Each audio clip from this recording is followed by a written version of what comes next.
Selamat datang saudara-saudari.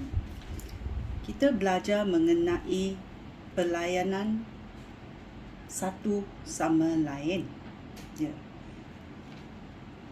Ini merangkumi satu, sistem sokongan emosi, sistem sokongan kewangan, dan sistem sokongan rohani. Ini penting di dalam gereja kerana kita boleh kukuhkan satu sama lain. Oleh itu, kita tahu dalam Alkitab juga dia berkata dalam Kejadian 1 ayat 26. Tuhan berkata, Tuhan berfirman, sekarang kita akan mencipta manusia yang akan menjadi seperti kita dan menyerupai kita. Tuhan berkata kita adalah mengenai Bapa di syurga, Yesus dan juga Roh Kudus. Oleh itu, Tuhan berfirman dan berkata kepada mereka semua itu supaya kita mencipta manusia yang akan menjadi seperti kita dan menyerupai kita. Tabiat manusia harusnya menyerupai Tuhan. Dalam Kejadian babak 2 ayat 18 juga berkata, Tuhan Allah berfirman, tidak baik manusia hidup seorang diri. Aku akan menjadikan seorang teman yang sesuai untuk dia.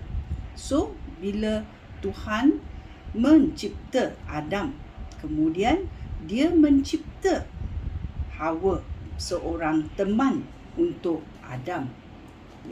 Oleh itu, kita tahu perhubungan persaudaraan itu penting dalam hidup seseorang Kristian atau juga hidup seseorang manusia. Kita mahu persaudaraan ini kerana persaudaraan ini penting. Ini telah dicipta dalam DNA manusia. Tuhan mahu itu. Tuhan mahu kita bersaudara seperti dia bersaudara dengan Yesus dan juga Roh Kudus, dengan Allah Bapa. Oleh itu persaudaraan itu dicipta dalam manusia. So kita tahu kita bukan kesunyian atau keseorangan. Kita ada persaudaraan dalam hidup kita. Oleh itu kita boleh kongsi hidup bersama. Oleh itu kita tahu ayat dalam Yunani berkata koinonia.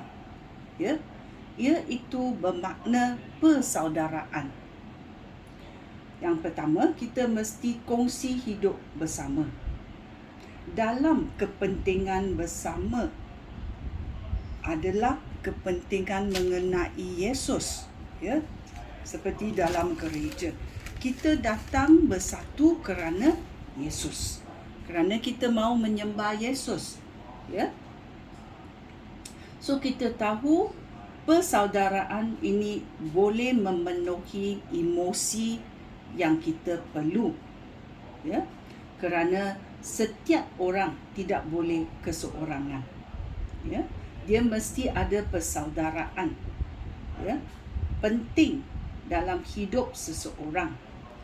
Untuk bermasyarakat. Sekumpulan orang yang bersatu di sekitar kepentingan bersama. Kalau dalam gereja, ia adalah mengenai Yesus. Kita datang kerana Yesus. Kalau kita pergi tempat jiran kita dan kalau jiran kita suka berkebun, kita berkumpul untuk berkebun. Persaudaraan itu, bermasyarakat itu kerana mereka berkongsi hobi yang sama. Kalau seseorang yang suka makan, Dia akan berkumpul dengan orang yang suka makan. Pergi tempat-tempat jauh pun mereka rela pergi untuk makan. Ya, ini semua kerana persaudaraan, kepentingan bersama yang mau buat benda-benda yang sama, bersekutu. Ya, oleh itu kita tahu Yesus adalah connection, ya, untuk kita bersama. Ya, oleh itu kita tahu, ya, sangat pentingnya emosi, sistem sokongan emosi di dalam seseorang, di dalam gereja, di dalam masyarakat, ya, di dalam negara, di dalam dunia ini. Bermasyarakat itu penting dalam hidup seseorang. Ya, so kita mahu bermasyarakat, kerana kita tahu kita bukan keseorangan. Kita ada bersaudara di antara manusia. Sekian, terima kasih. Shalom.